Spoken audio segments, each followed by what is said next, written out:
Welcome back to another episode of the Production Talk podcast. At the beginning of this episode, as always, I would like to acknowledge the Arakwal people of the Bundjalung Nation as the traditional owners and custodians of the country that we live and work here in the Northern Rivers. I'd like to honor the First Nations people's culture and connection to land, sea, and community. And I would like to pay my respects and express my thanks and gratitude to elders past, present, and emerging. Over the last two episodes, we've shared lots of stories of the recording and the making of the Flood Songs project compilation. You've heard from the musicians and, of course, from myself, from the producers about how all the recordings came to be. As we speak today, the album is still in mastering, so hopefully by the end of the week, I have the files, and that means I will upload very soon and will be able to give you a release date once it's all up in the cloud. So today I would like to dig a little bit deeper and talk about a few things that are very dear to my heart when it comes to recording, and I would like to share some recording secrets with you. In the typical style of the Production Talk podcast, the Flat Songs compilation was basically produced partially in a high-end studio in Malambimbi, then also in in student studios at SAE in Byron Bay, and then of course also in home studios at the producers' places and of course at the musicians' places. So basically, it span the entire scale of studio from fairly basic home studios to the highly professional top end studio that I operate from in Malambimbi. And um, I would like to go a little bit deeper now and talk about how. I would like to talk about what's on my mind when I produce, when I decide to, when I record, and hopefully this will be something that is applicable wherever you work, whether this be in a professional studio or at home.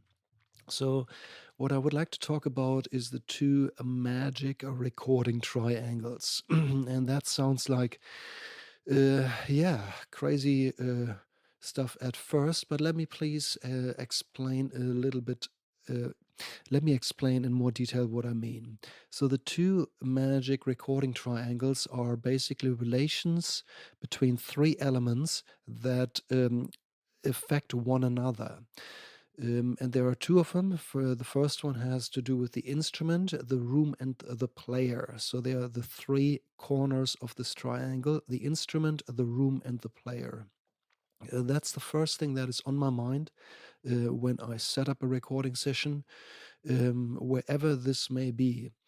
And what this includes is the choice of instrument. So, in many situations, it is a smart idea to have more than one option available. So, for example, when bands come into my studio and bring their own drum kits, which is, of course, a good choice if you have your own sound.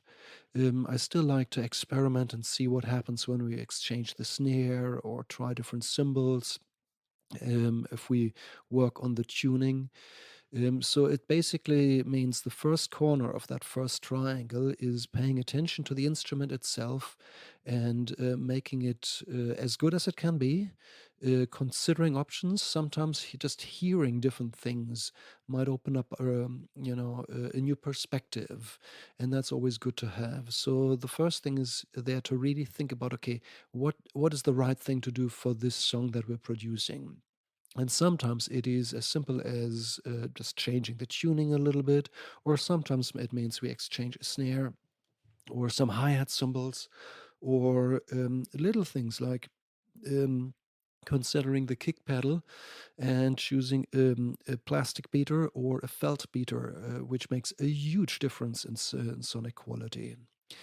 So, all of this has to do with a player, of course. If I play a drum set a certain way and then a different player comes and hits the same drum set, it already sounds different. So there's an interaction between the instrument and the player. So the way a player hits the drum set makes it sound differently. So that's the next thing we need to consider there. Now, what's the player's strength? What's the player's style? How does the player sit comfortably behind the set? There are lots of things that we want to consider. Ideally, I want to set up a drum set so that the player can hit everything perfectly fine with his or her eyes closed every time. So, just from muscle memory, but at the same time, we need to consider that the placement of the drums and cymbals already has an effect on the sound. And the general rule is that the closer things are together, crammed together in a tight space, the poorer the separation between the signals when they're mic'd up. So, as a practical example, if there is a microphone on a tom and the crash cymbal is placed literally just 2 inch above, there will always be a lot of bleed from the cymbal into the tom microphone, and that eventually leads to a certain negative side effects. So, by spacing things out and bringing the cymbals up a touch higher, you can immediately get a clearer sound through the microphones. It's easier to produce, it sounds better, and therefore, it is, I guess, a game of trying to see what's possible. No, some drummers set up their instruments perfectly fine, and there's really nothing to change. But especially when drummers pack everything super tightly, I first think about or try to negotiate different placements, see how high we can get the cymbals up before before we record. And obviously, it's a give and take. So some players say, nope, that can't be done. It has to be so close. Then we have to live with that and deal with that later. But that's not quite ideal. So yeah, so there's the instrument, the player. The player needs to be comfortable. That's the most important rule. Now, there's really no point getting the cymbals up and getting a better sound if the player then misses them when playing the takes. So this is a give and take, and my job is always to see how I can get the most out of the instrument without making the player uncomfortable. Um, the playing strength has a large effect on how good a drum set sounds and how much control a player has over how the cymbals and drums are hit. Again, as a general rule, I would say that experienced studio drummers are known to or know how to hit how loud to hit the instruments in certain environments, and I would say that it's a good idea to give the kicks and snares and toms or the drums a good strong hit. However, it is often a wise idea to hit the crash cymbals, open hi-hats, and sometimes also the ride a little bit more piano, so not with full strength, because those elements can really overpower everything else volume-wise. And that can then make it really hard to produce a really good sound. So, in my experience, good studio drummers often know how to uh, take back the energy a little bit on crash cymbals and open hi hats. So, if you're a drummer and if this seems new to you, and if you're not quite sure how that how you're doing with that, here's a little trick. Next time you rehearse, just bring a little microphone, put it on the other end of the room, a couple of meters in a distance. It doesn't really matter what type of microphone it is. Plug it into your computer and hit record. And then later put on headphones and listen back to the recording. And focus on the relative volume of all the drum elements to one another. And if you then hear that the crash cymbals really start to overpower everything, that means you're probably hitting them too hard. So, in an ideal world, I want a drummer to basically give me a perfectly balanced drum mix through their playing technique. before you yell out and say, hey, wait a moment, I'm just the drummer. That's your job as the mix and recording engineer. That's your job. Let me just push back on this a little and say, you still play into your overheads, you still play into your room microphones. And while I can adjust the volume between a tom and a snare and a kick, of course, on the close microphones, what comes through the overheads and the room microphones is basically the entire drum sound baked together. And if then, let's say, a China cymbal or so really dominates and overpowers the other instruments, that has a negative effect that I cannot control to the full extent in mixing and with digital plugins and so on later. So there's definitely a lot of value in playing the drums so that they actually sound balanced and mixed through a microphone at a distance. Yeah. Um, Another thing to focus on is the volume difference between, let's say, the snare backbeat, which is often louder, and any ghost notes you may be playing. So if your microphone at a greater distance picks up the snare really loud, but the ghost notes don't really come through, or the rim clicks, if you play rim clicks, then you may need to consider just, focusing more in playing on the relative volume, and maybe just take it back a little bit on the weight of the backbeat hit and see if you can just push the ghost notes a little bit.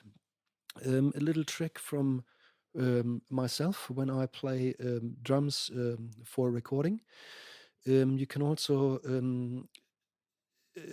balance out the difference between the backbeat and the ghost notes by where you play them on the snare.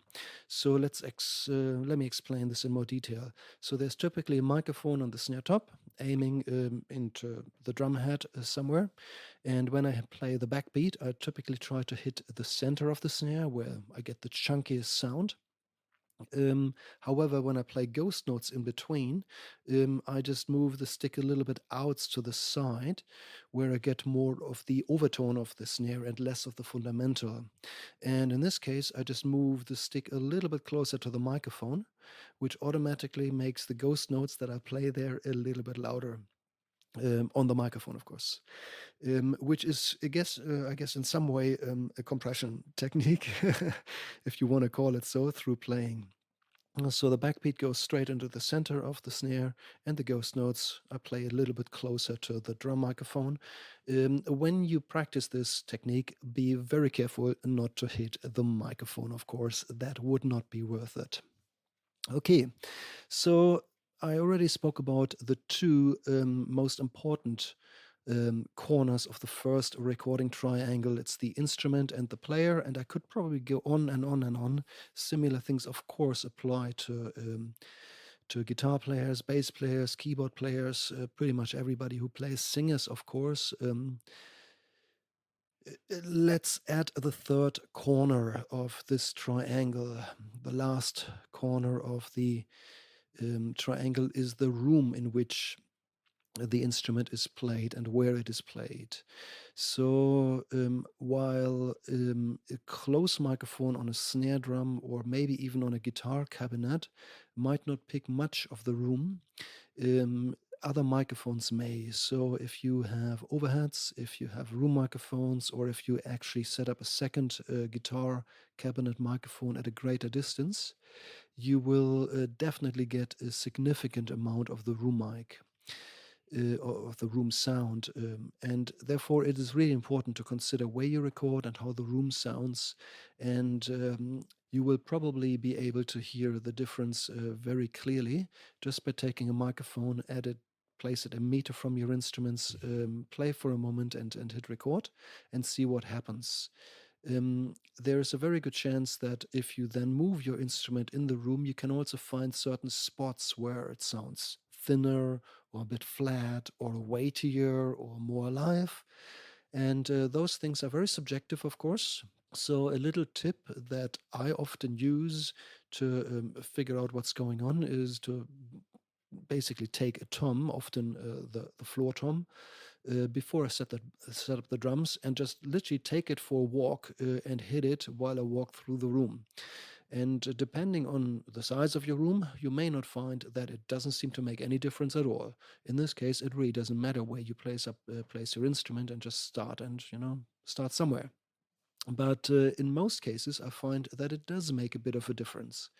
And then I basically like to find the place in the room where I enjoy listening to the drum most. And that's typically where it sounds weighty, where it sounds balanced, where I get, a bit of the room, not too much, where, yeah, it just feels good. Don't think about it too hard. It's not something that I would recommend thinking and analyzing too much. Just trust your gut feeling. Um, just take your instrument and move it around and see what happens. The same, of course, applies for guitar cabinets and bass cabinets. However, it might be a little bit trickier to move, Marshall full stack around. Um, Also, with guitar amplifiers, if it's a valve amp, be very careful moving those when they're running and warm. But I know that some um, guitar cabinets or some guitar players have their own road cases, and road cases sometimes come on a bass on wheels. So if that's the case, you may be able to just roll the guitar amp through the room and try different places, and you'll be surprised. It actually makes a difference. Sometimes just leaving it in the same place and just turning it sideways one way or the other might make a difference. When I listen to guitar cabinets, I often think about the weight and chunk, the bottom end of the guitar, the weightiness, as one of the most important elements. We could get technical here. That is often affected by what we call room modes, also known as standing waves inside rooms. And there are definitely, yeah, to cut it really short, what that means is that there are spots in the room where certain frequencies are stronger or weaker. And if you place, let's say, the cabinet in a place where, lots of the standing waves null out, you will typically get a sound that is too thin, or the opposite may apply if you back it right against the wall or into the corner where most of the standing waves are active. That often leads to a boomy, chunky, undefined sound. Chunky is, in this context, is actually not a positive thing, although I usually like the word chunky as a positive. But in this case, I mean, it gets boomy, it gets undefined. So finding the right place is something that is worth considering and experimenting with. So back to the triangle. We had the instrument, the player, and now the room. These three things need to be considered, and this is pretty much the musician's responsibility in the first place. My job as the recording engineer is to help the musicians and make sure they, do all of these things and consider all of these three elements: the instrument, the player, and the room. Good. Let's assume we've gone through this. The player is really comfortable in the room. The instrument sounds as good as it can. We've tuned it up. We worked on the drum heads. We worked on the guitar strings. Now the guitars are set up correctly. Now there's a good string action happening. Everything is in tune. The amps are warmed up. We're ready to go. Now it comes, now we move from the first triangle into the second recording triangle. And again, there are three different elements that now come into place. And this time, the responsibility is definitely with the recording engineer more than with the musician. The first corner of the second recording triangle is the microphone choice. So, which type of microphone are we going to use here? We could also talk about the number of microphones. Is one sufficient? Do we need more microphones? That obviously depends very strongly on the signal, the instrument, and what we're trying to achieve. But I would say that experienced recording engineers typically have a range of microphones to choose from. And in their mind, they sort of have like a map of how they each sound, what their strengths and weaknesses are, and how to make good choices there. So, choosing the right microphone is not necessarily something that you can read up on and then you know it all. It's probably somewhere between a science and an art form because it's also very, very subjective. So I know some people who choose microphones that I personally don't like, and I sometimes choose microphones that are uncommon in other studios as well. So personal choice is definitely something very worth considering. So, if you would like to know more about that, I would like to invite you to go back to the very beginning of this podcast series, to episode 2, where yeah, I spoke about your microphone locker and how you can spec up a really good collection of microphones, a small but an effective collection that basically covers it all. So when it comes to the choice of microphone, I often think about the microphones. They are basically our paintbrush. So while an artist, a painter, has a different selection of different paintbrushes to choose from, as a recording artist, we have our microphones to choose from to paint different sonic colors. So just to give you an example, going back to the Flood Songs compilation again. I hope you're not sick of me talking about it yet, because there will be heaps more to come. But anyway, back to the microphone choice. When I recorded Shane Murphy's song Same Side, we had 3 vocalists around a piano, and I decided to use dynamic microphones in this case for all 3 singers. And I had 3 different choices. Let me just see if I can recollect those. There was an SM7B, if I'm not mistaken, for Shane. For Pete, I actually can't remember what I used. It might get back to me later. But then for Kelly, the female singer, we used an M88, and this was something where I first started playing with the different microphones and wanted to hear different voices through each.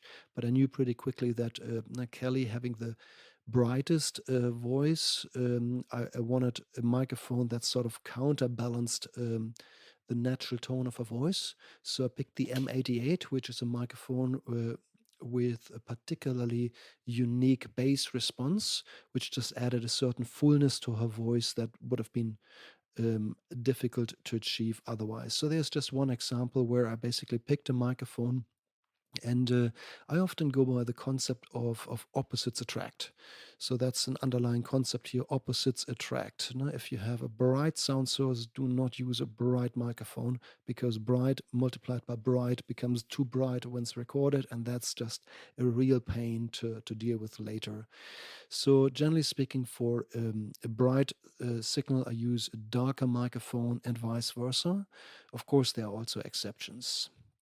Good. So that's the first corner of the second triangle, the microphone choice. That can be one, that can be many. We think about the microphone types: dynamic, condenser, ribbon. We think about whether it's one or many. And yeah, then we move on to the second corner, which is the microphone placement. So when learning the sound of microphones, it is important not only to throw a couple of microphones into the room and put them next to each other and make final judgments and say, okay, I like this, but I hate that, because each microphone sounds only as good as its placement is. So, what I'm saying is that even if you place a microphone somewhere and it doesn't sound good, you might not see the full picture yet. Maybe the microphone is just placed in a spot of air where it's not really capturing what you want to hear. So, my suggestion is to put a microphone in front of your signal. If you can, put on headphones and adjust the volume very carefully. Keep it a bit on the loud side, but obviously don't blow your ears away. But you want to hear what the microphone hears fairly prominent in your cans, and then simply grab the microphone and move it around, and place it a little bit differently. Tilt it a bit sideways, upwards, downwards, increase distance, decrease distance. Aim the microphone at different places of the sound source, and you will hear how the microphone changes its sound very significantly. So, yeah, what I'm trying to say is that if a microphone, let's say, picks up too much bass on a guitar cabinet, you may be able to just increase distance a little bit, and you might find that no, the bottom end becomes more balanced rather than being overpowering, just by taking it further away. Or you may want to aim it a bit closer to the center of the cone rather than towards the edge of or the surround of the cone, where we often get a bit of a darker sound. So the microphone placement by itself is definitely not a science. That is what I would call art, because it only depends on the subjective opinion of the person placing the microphones, and there is a lot that can be done. So even if you don't have a fully spec'd microphone locker with a large collection of microphones, even if you just have a handful, just a 57 and maybe a pencil condenser or so, then with very few microphones and careful placement, you can probably get a really good result. So again, the idea is that opposites attract. If your microphone sounds, let's say, a little bit too thin, now get it, find a spot of air where it captures more bass. If it sounds too dark, find a different spot of air where you get a more balanced sound through the microphone. So you can basically imagine the air being like a three-dimensional um, um, space full of different colored sound spots. Each one has a different quality, a different tone, and finding the right one that matches the tone of the microphone is the key here. Good. All right. A couple of things to practice, I would say. On a guitar cabinet, just take a 57 if you have something or similar, and then while a guitar player plays something rather consistent, long notes, long sustained chords work really well here. Take the microphone and pan it from the left side across the cone, from the surround through the center back to the other side of the cone, and observe what a sonic difference it makes. That's a really good thing to practice. You could also look at the cabinet and find out which of the drivers sounds best. Also, an interesting thing to do. And then, of course, play with distance. Get the microphone really close, bring it backwards. You will then also find that that, of course, affects the level. The further away you are, the quieter it gets. That is no surprise, I'm sure. Good. Microphone choice was the first corner. Microphone placement was the second corner of this triangle. Let's talk about the final one. The third corner is the preamp, and it's the preamp choice and the gain you set. In most home studios, that is basically given because audio interfaces typically have one type of preamp, so that's the logical choice. There might not be alternatives, and the gain you apply is how far you turn it up. So again, this can be a very simple thing. When it comes to gain staging, the only firm rule is that if it clipped in your recording software, then you should probably redo the take um, after lowering the gain a little bit. But assuming that you didn't clip your recording, you could still argue that there is different opinions to be had about how far or how low the gain should be.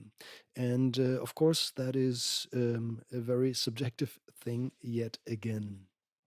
In a professional studio, chances are there are choices of preamps, so you can choose to either use, let's say, the console's preamp or external preamps, and an experienced recording engineer should know about the tone and pros and cons qualities of their preamps in the studio. So to give you an example again, some of the preamps that I own are known to be a bit how do I say this, richer, warmer, woolly in tone. Those are typically the preamps that I would call colorful. In many situations, they use vintage technologies such as tubes, for example, or transformers. Transformers are not cheap, and therefore those types of preamps are often a little bit dearer. In most audio interfaces, the inbuilt preamps are of different build type. They typically use solid state technology, which is known to be very clean, pristine, but also not colorful. So there's nothing wrong about that, of course, because color can be added later.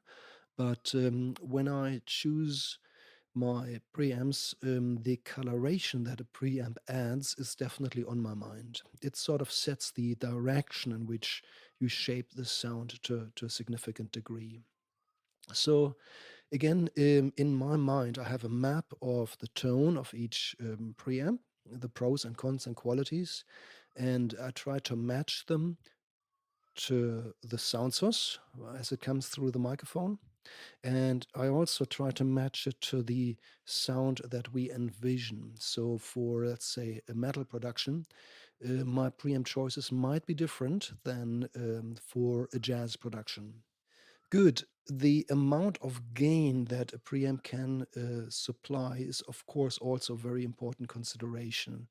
And for loud signals, that's usually not a problem because you can always just turn your preamp down a little bit. And I would say that with a gain relatively low, all preamps that I am aware of these days typically perform pretty well. It's when you push a preamp to its maximum that you really find its strength or weaknesses. And that often means in situations where the gain is pretty much close to the maximum position. That's typically where I find that a preamp is not performing too well or might be, pushed to its limits. Warning signs to look out for when you turn a preamp up to the absolute maximum. Um, how much louder did the signal get? And do you hear more or less noise than before? I find that a lot of preamps, if you just cane them up the last couple of clicks, gain, of course, more level gain, but the noise that is added often raises disproportionately large on the last couple of clicks. That is not always the case, of course, that really depends on the preamp, but especially the cheaper ones, yeah, they often don't perform too well when maxed out. So, in a case like this, I would like to choose definitely a quality preamp, one that I used just yesterday in a recording session. One that I really love is my Focusrite ISA. I've got a stereo unit, and I find that when I have to record a really quiet signal, when I need heaps and heaps of gain, that's a preamp that actually behaves really well, even pushed to fairly extreme settings. While other preamps start to break up and show their ugly side, so to speak. Mm. Um, Good. So, yeah, what can you do if you find that your preamp gain is in an uncomfortable spot, and it's not sounding very good right now? You need to go back to the other two corners of your recording triangle, the microphone choice and the placement. So the option one could be turn your preamp gain back down and get your microphone closer to the sound source, which means the microphone will capture a louder signal. The microphone will therefore produce a louder output, more voltage coming through the microphone cable, and therefore it might bring your preamp gain back into a place where the preamp is happier and where you may get a better sound. But the nature of these triangles that I'm discussing today is that every corner, when you play with it, affects the other ones. So as you change the microphone placement, you obviously change the sound that you capture. So maybe by getting it closer, you might get now too much proximity, or you no longer have the room you wanted. So if that's not working for you, then you just need to replace the microphone with another one and see if that leads to a better result. Again, in episode number 2, we spoke about microphone choices already, and I touched on the subject of microphone sensitivity.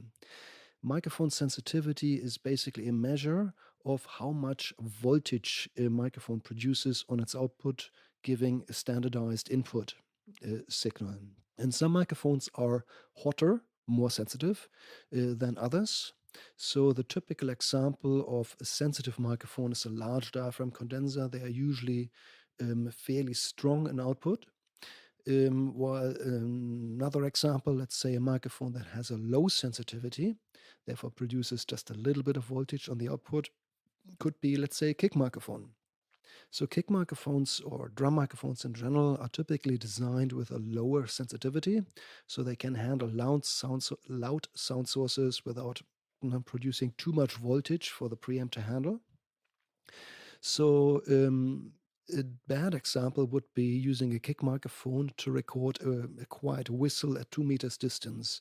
Now we have a very quiet sound source plus a microphone that by nature produces a very low output. And combined together, low signal quality, a microphone of less sensitivity, means your preamp has to do all the heavy lifting and get this tiny amount of voltage up to line level. And that would typically push most preamps out of their comfort zone into the extremes where they probably misbehave pretty badly. So that's an example where things don't work too well. So if you want to record a quiet whistle, of course, you first need a quiet room, of course. Ambient noise will become an issue whenever you record something quiet. But in a case like this, I would definitely choose a more sensitive microphone, like my large diaphragm condensers, and they then produce a higher or healthier signal at the output, which is easier for the preamps to gain up to level.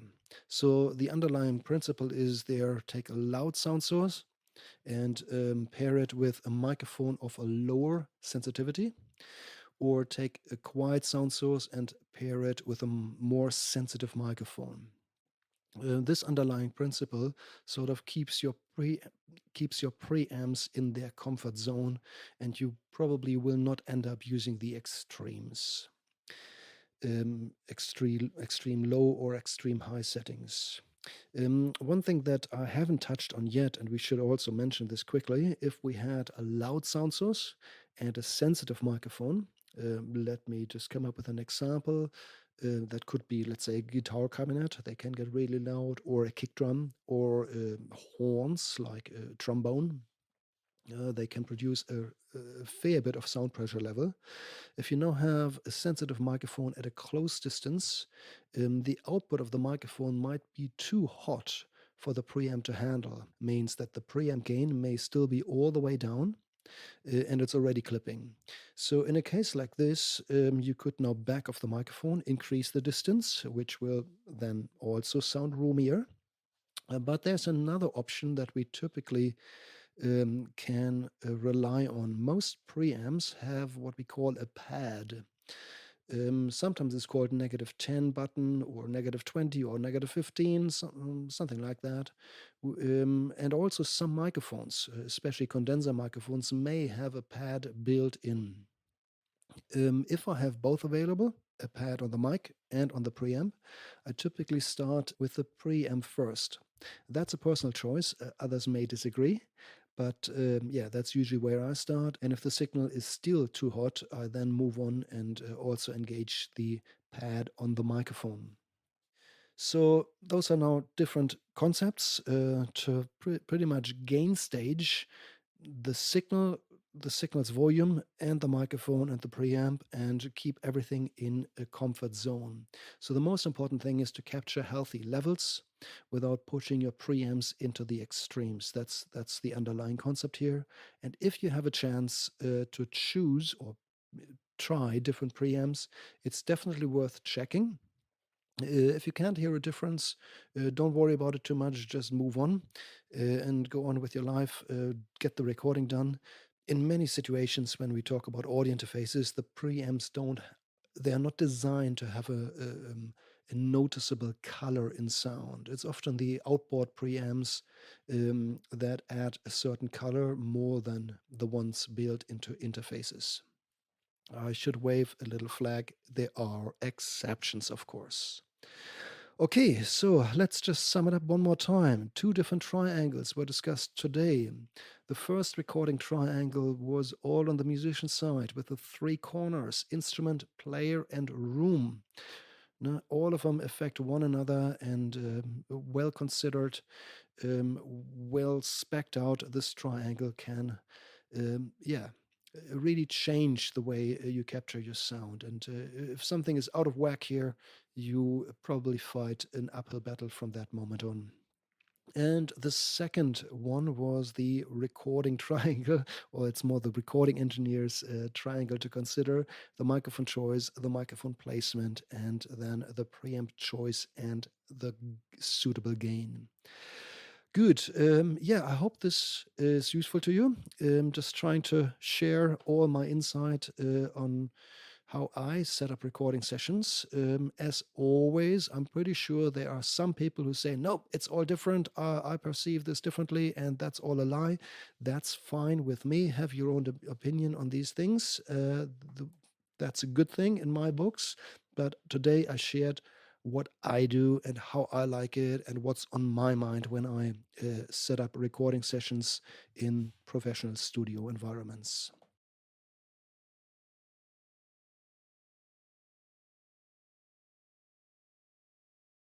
Okay, I hope this was useful to you. If you disagree, please let me know. There is, of course, the Production Talk podcast community page on Facebook where things can be discussed. So if you believe I missed something important or if you have a very different opinion, please feel free to post there and let's discuss it.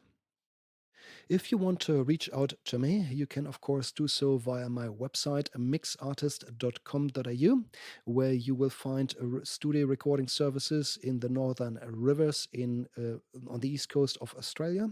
We basically service a range basically from Brisbane down all the way to Grafton and Coffs Harbour and in between, of course. And on my website, you can also find a page for professional mixdown services, which is available to everybody worldwide. So that's called remote mixing. Somebody sends me files, and we'll have a chat about what you want and how you want it to sound, and then you'll get a finished mix back. And of course, if you want to just talk and chat, you can also reach out to me via my website. There's a contact form, and I'm looking forward to hearing from you. That's all for today. I hope that you enjoyed this episode. I shall speak to you again next week. Bye for now.